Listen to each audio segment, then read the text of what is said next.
The Los Angeles Lakers have witnessed a significant transformation this season, particularly in the performance of guard Austin Reaves. With LeBron James missing several games at the beginning of the campaign, the responsibility of leading the team's offensive charge fell squarely on the shoulders of the fifth-year guard. Reaves has responded to this challenge with exceptional play, elevating his game to what many consider legitimate all-star caliber performances. Even with James back in the lineup, Reaves has maintained his crucial role as the team's secondary offensive option. The guard is currently posting career-high numbers across virtually every statistical category, firmly establishing himself as one of the more impressive players in the league this season. His development hasn't gone unnoticed, especially by someone who has been there since day one of his professional journey. LeBron James has been teammates with Austin Reaves throughout the entirety of his NBA career.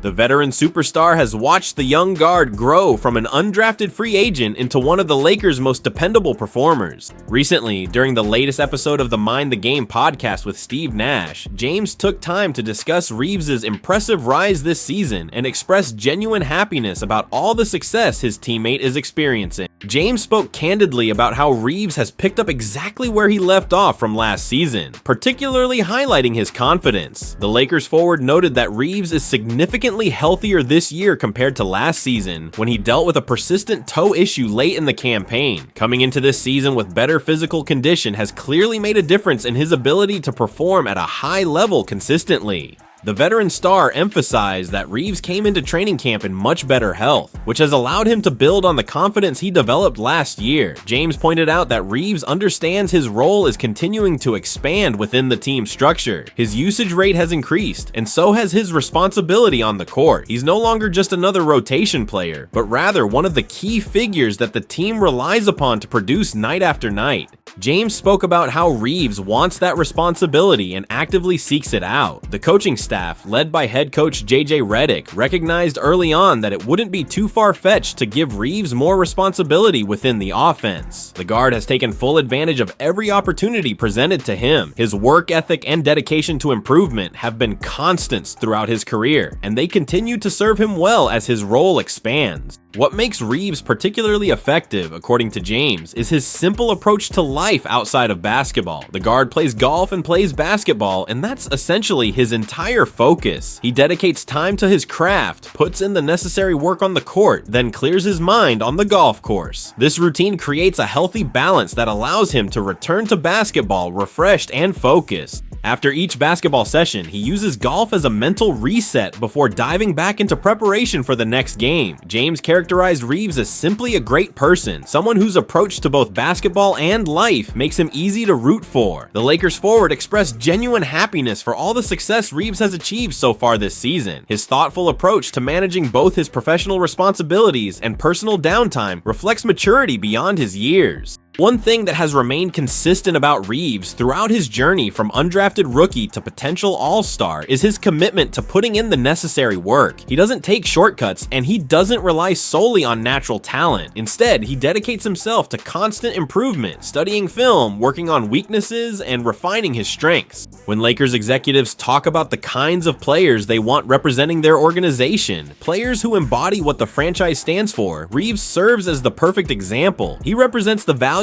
that the Lakers hold dear: hard work, dedication, improvement, and team-first mentality. His journey from undrafted free agent to essential rotation player to now being the team's second option on offense serves as inspiration for anyone willing to commit to their craft. Reaves earned everything he has received through relentless effort and unwavering dedication. LeBron James has been present for every step of this remarkable journey. From Reaves' first training camp with the team to his current status as one of their most reliable performers, James has witnessed the growth firsthand. The veteran's pride in his teammates' accomplishments comes through clearly when he speaks about Reaves. It's the pride of someone who has watched a young player develop into a star through dedication and hard work. The Lakers' success this season can be attributed in large part to Reaves' emergence as a genuine offensive weapon. He provides the team with a reliable scoring option who can create his own shot, facilitate for others, and make winning plays in crucial moments. His ability to step up when James or other key players are unavailable has proven invaluable to the team's ability to compete at a high level consistently. As the season progresses, Reeves continues to demonstrate that his early success wasn't a fluke or temporary hot streak. He has established himself as one of the better guards in the conference, someone who can compete with the league's elite players on any given night.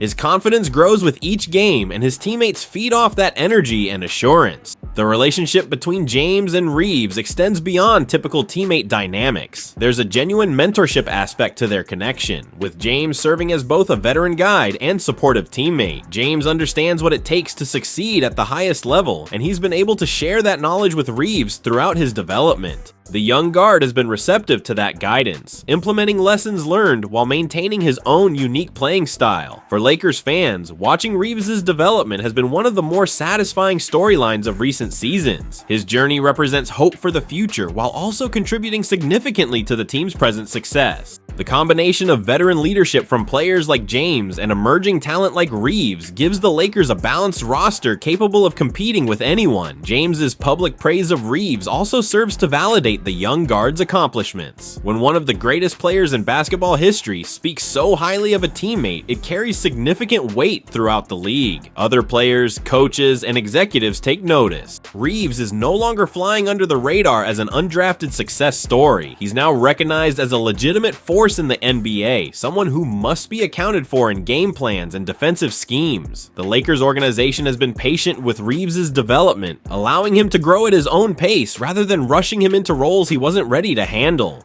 That patience has paid dividends, as Reeves now appears fully prepared to shoulder the increased responsibility that comes with being a team's second option. His growth reflects positively not just on himself, but on the entire Lakers player development system. Looking ahead, the expectations for Reeves will only continue to grow. He has set a high standard for himself this season, and maintaining that level of play throughout the long NBA campaign will be crucial for both his individual success and the team's championship aspirations. However, based on everything James has observed about his teammates' work ethic and dedication, there's every reason to believe Reeves will continue to meet and exceed expectations. The bond between James and Reeves represents one of the better veteran young player relationships in the current NBA landscape. It demonstrates the positive impact that can occur when experienced superstars embrace their role as mentors, and when young players remain humble enough to learn from those who came before them. This dynamic has helped create a positive team culture in Los Angeles, one built on mutual respect and shared goals.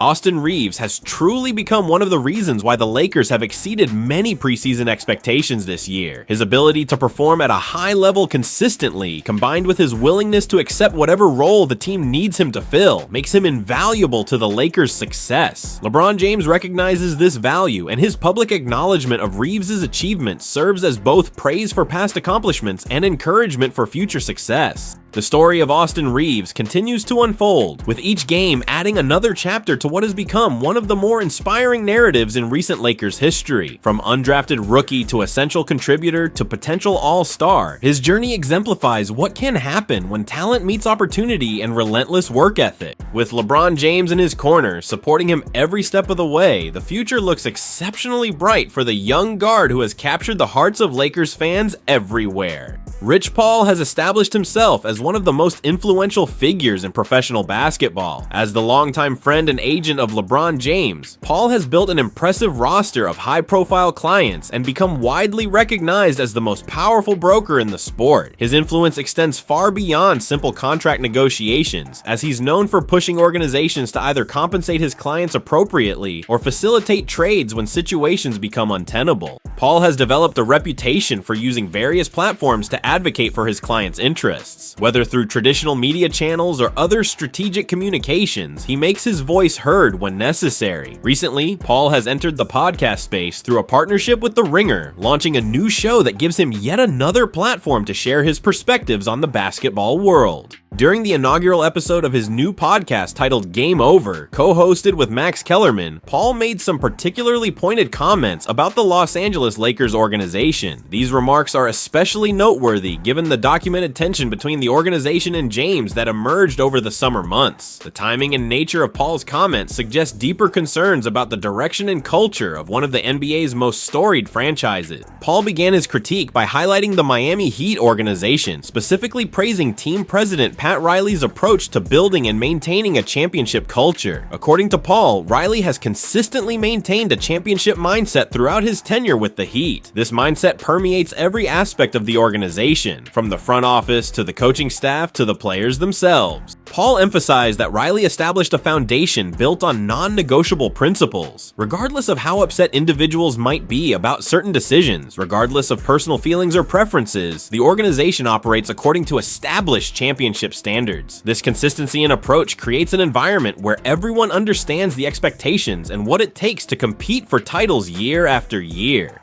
Drawing a contrast with the Lakers, Paul suggested there is significant room for growth in how Los Angeles approaches organizational culture. While acknowledging the Lakers' prestigious history and their 17 championship banners, Paul argued that the franchise needs to more clearly establish and maintain a culture consistent with being a championship organization. Simply having a championship past doesn't automatically translate to maintaining championship standards in the present. Paul stressed the importance of establishing clear pillars that define the organization's culture. These foundational principles should guide decision-making and set expectations for everyone associated with the team. According to Paul, establishing this kind of culture doesn't preclude providing excellent service to players or rolling out preferential treatment in certain situations. Organizations can maintain high standards while also taking care of their talent in ways that make players feel valued and appreciated. The agent acknowledged that every organization engages in some level of preferential treatment for their star players. That's simply part of the business in a star-driven league like the NBA.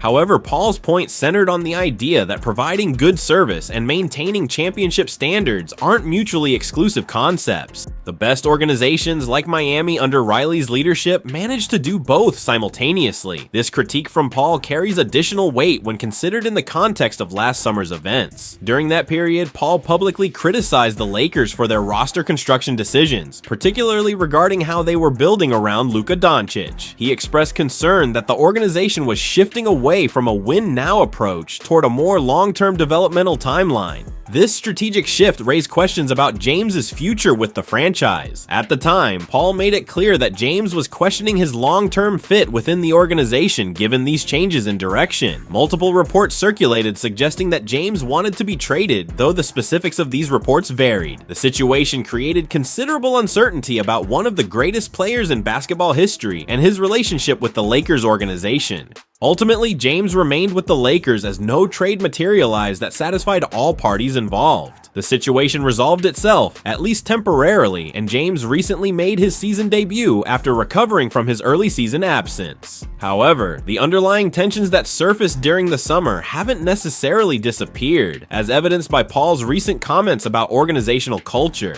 The Lakers have historically operated with what might be described as a star-centric approach. The organization has built its reputation partly on treating its marquee players exceptionally well, creating an environment where stars want to play. This family business mentality, combined with the allure of playing in Los Angeles and the franchise's championship tradition, has helped attract high-profile names throughout the years. However, Paul's comments suggest this approach may need evolution or adjustment. While player-friendly policies and star treatment have their place, they should exist within a framework of clearly defined championship standards. The most successful organizations find ways to balance taking care of their players with maintaining the kind of rigorous standards that championship teams require. Recent developments in Lakers ownership could signal potential changes ahead.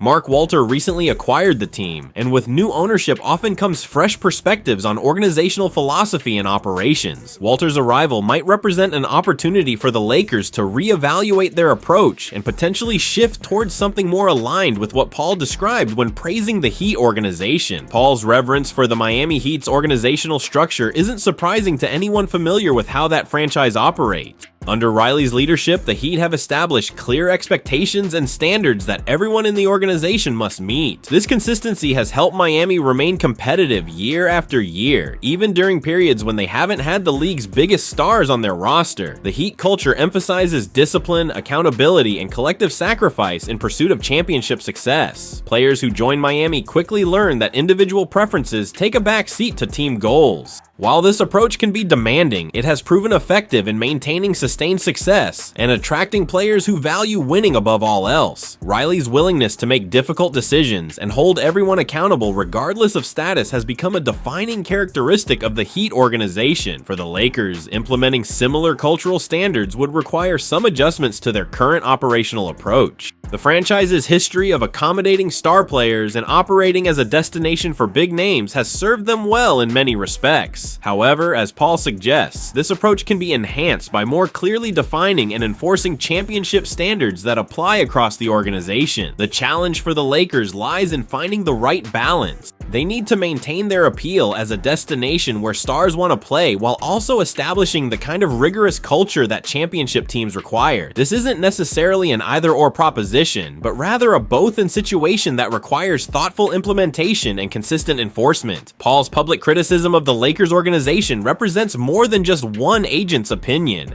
Given his position as James's representative and his broader influence throughout the league, his words carry significant weight. When someone of Paul's stature publicly identifies areas where the Lakers need improvement, it serves as a clear signal that changes may be necessary if the organization wants to maintain its position among the league's elite franchises. The relationship between agents and organizations can be complicated, particularly when powerful agents like Paul represent franchise cornerstones like James. Organizations must navigate these relationships carefully, balancing the needs and desires of their star players with the broader organizational goals and standards. Paul's comments suggest that from his perspective, the Lakers haven't struck this balance as effectively as they might. Looking forward, the Lakers face important decisions about their organizational identity and culture. New ownership presents an opportunity to evaluate current practices and potentially implement changes where necessary. Whether the organization chooses to move in a direction more aligned with Paul's vision of clear championship standards remains to be seen.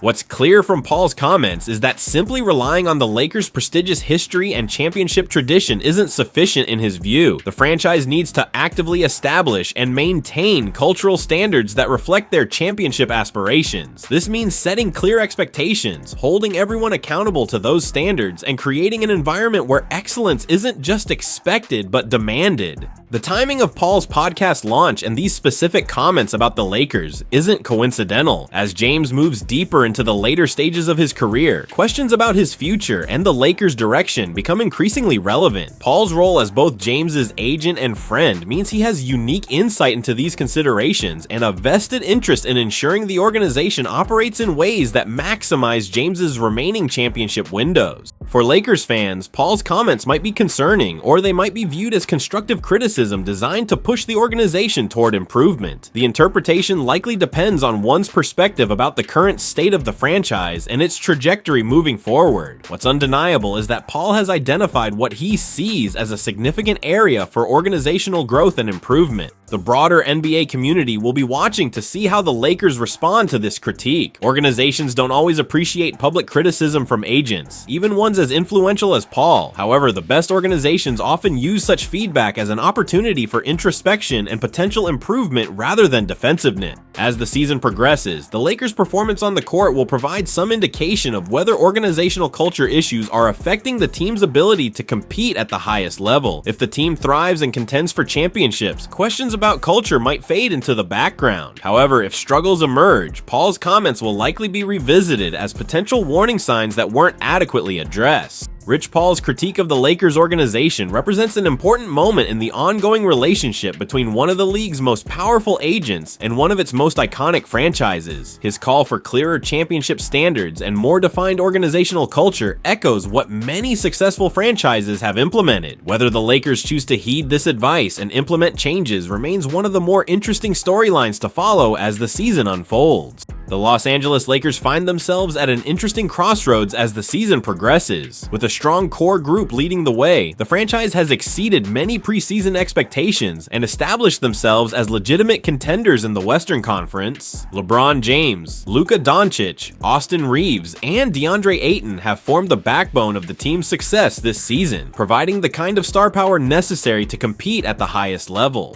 However, surrounding this core group are several rotational players whose futures with the organization remain uncertain. The Lakers have been prominently featured in recent trade rumors, with connections to several high-profile players across the league. Names like Giannis Antetokounmpo and Andrew Wiggins have been mentioned as potential targets, though acquiring either player would require vastly different trade packages and complicated negotiation. As the February trade deadline approaches, one player on the current Lakers roster has emerged as the most likely candidate to be moved in any potential deal. According to recent analysis and reporting, that player is guard Gabe Vincent. His situation with the team, combined with the Lakers' championship aspirations and roster construction needs, makes him the logical choice if the organization decides to make significant moves before the deadline. Gabe Vincent's season with the Lakers has been limited and inconsistent thus far. He has appeared in only 12 games, starting in 6 of those contests. His statistical production has been modest at best, averaging just over 5 points per game, along with 1 rebound and fewer than 2 assists. Perhaps most concerning has been his shooting efficiency, converting only 35% of his field goal attempts. These numbers represent a significant drop from expectations when the Lakers acquired him. Vincent's season was disrupted early on when he suffered an ankle sprain that forced him to miss several weeks of action.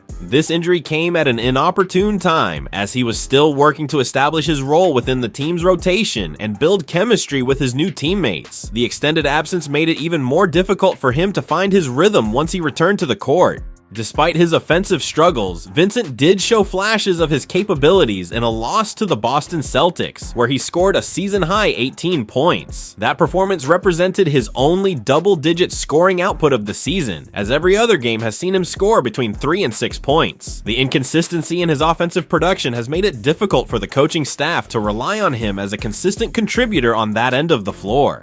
However, Vincent wasn't brought to Los Angeles primarily for his offensive contributions. The Lakers valued his defensive abilities and his reputation as a strong perimeter defender. His defensive prowess was supposed to provide the team with another reliable option for guarding opposing backcourt players. In today's NBA, where perimeter defense is increasingly crucial, having multiple guards capable of defending at a high level represents a significant advantage. The challenge for Vincent is that he's not the only defensive-minded guard on the Lakers roster. Marcus Smart has been surprisingly effective since joining the team, providing many of the same defensive qualities that Vincent offers, while also contributing more consistently on the offensive end. Additionally, Jared Vanderbilt, when healthy, represents a more dynamic defensive weapon due to his versatility and ability to guard multiple positions across the floor. This creates a situation where Vincent finds himself as the odd man out in the team's defensive guard rotation, with Smart and Vanderbilt both ahead of him in the rotation, and with Doncic and Reeves clearly established as the primary backcourt options. Finding meaningful minutes for Vincent becomes increasingly difficult. The coaching staff can only allocate so many minutes to defensive specialists, and currently, Vincent appears to be third on that depth chart. From a trade perspective, Vincent's contract situation presents both opportunities and challenges. His current salary makes him a useful matching piece in potential trades, though at $11 million for this season, he's not going to command significant return value on his own. The Lakers would likely need to include Vincent as part of a larger package to acquire a more impactful player. His contract structure could make him valuable salary filler in more complex multi-team trade scenarios. Grant Hughes, writing for Bleacher Report, identified Vincent as the Lakers player most likely to be traded before the deadline. His analysis takes into account several factors, including the player's role with the team, contract situation, and the overall roster construction. While players like Rui Hachimura might have more trade value, his shooting ability makes him too valuable to the Lakers' current rotation. Similarly, Vanderbilt's contract extending through the next several years makes him less likely to be moved. This leaves Vincent as what Hughes describes as the most logical mid-tier salary option for the Lakers to consider moving. His departure wouldn't create a massive hole in the rotation given his limited minutes and the presence of other defensive guards on the roster. At the same time, his salary could help facilitate a deal for a player who better fits the team's current needs. One potential trade scenario that has been discussed involves Vincent being included in a package for Dallas Mavericks center Daniel Gafford. The Lakers have reportedly maintained interest in Gafford dating back several months, viewing him as a potential upgrade at the center position. Gafford previously played alongside Doncic in Dallas and proved to be an effective partner for the star guard, providing rim protection and vertical spacing. A trade for Gafford would likely require more than just Vincent, as the Lakers would need to match salaries and provide Dallas with adequate compensation. However, Vincent could serve as a useful piece in such a deal, particularly if Dallas has interest in his defensive capabilities or values his contract structure for their own roster-building purposes. The challenge with any potential Vincent trade lies in the fact that his value around the league may not be particularly high at the moment. His limited production this season, combined with the injury that cost him several games, means other teams haven't seen much evidence of what he can contribute. Teams generally prefer to trade for players who are performing well and could immediately help their roster, rather than project pieces who might improve in a different situation.